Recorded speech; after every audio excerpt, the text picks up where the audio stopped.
Example number 4. This question is asking us to take a specific look at this graph for Robert's travels.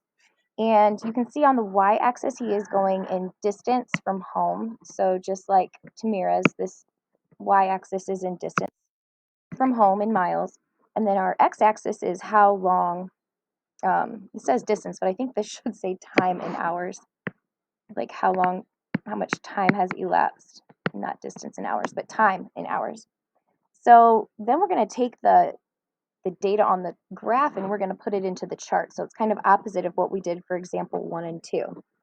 So if we look at this first time at 0, so they're asking us to specifically look here at 0. You can see that we don't start out at 0 for distance. Our distance is actually up here between 120 and 160, a little bit closer to 160. So I'm going to estimate that to be about 150 miles from home when we start. And the change in distance from the last one, well, since we don't have any time from before, I'm just going to kind of put like that doesn't apply. And the time since last change also doesn't really apply. It's not applicable because we don't have a point before. So let's move on to the next time that they're asking us to analyze, which is at 1 hour. So I'm going to go here to 1 hour and I'm going to come up and see what's going on. So it looks like I'm still at 150 miles away from home after 1 hour, which means that wherever I was, I stayed there for a while. The change in distance would be 0. And then the time, though, was definitely a 1 hour had lapsed. The next one they want me to look at is 2, so I'm going to find 2. Here's 2. So I want to go straight up and see where I'm at 2. At 2, this is an hour later, and it looks like I've moved closer back towards home because now I am only 80 miles from home. So the change from the last time would be 150 minus 80, which is 70 miles.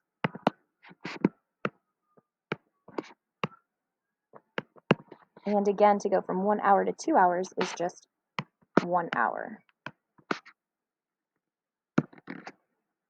The next time is not 1 hour. Actually, we're jumping an hour and a half. I'm going to go ahead and write that because it's an hour and a half or 1.5 hours in the future.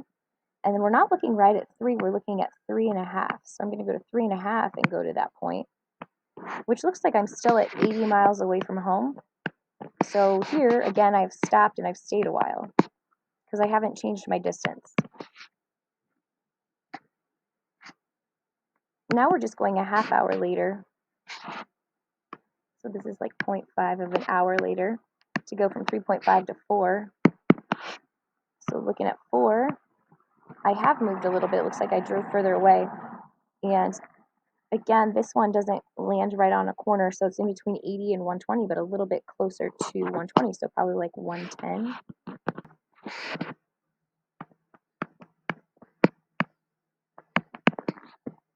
Which the distance from the last point, we would have 110 minus 80, which is 30 more miles away.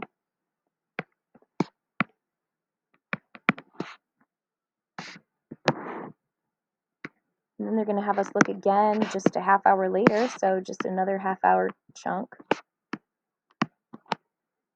So I'm going to go to 4.5. And at 4.5, I'm still kind of at that 10-ish miles. And the amount of time that the distance that I traveled, I didn't travel anywhere because I didn't move closer or away, so that's 0 miles.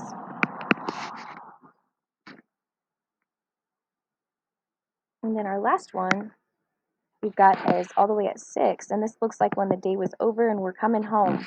So at 6, our distance from home was finally at 0 miles. Had a long day. Change in distance from the last, well, the last one we were 110.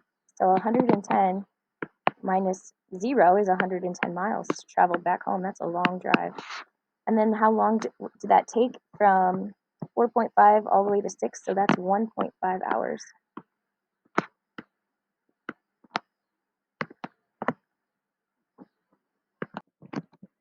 So now that we've thought a little bit about this story and we've kind of analyzed some of the the numbers that are in this graph, I'm going to erase it so it's a little easier to see, but your job is to go on and write a story based on the graph describing Robert's trip. So it's going to kind of have those 6 segments, but I want you to kind of create a story telling me what did Robert and maybe his friends or his family do at each of those different stops. Where was he going? Who was he visiting? What was he shopping for? That's completely up to you, but you get to describe that story. And I hope you can have a little bit of fun with this because there's no like one perfect answer. There's many different answers you could have for it. Good luck.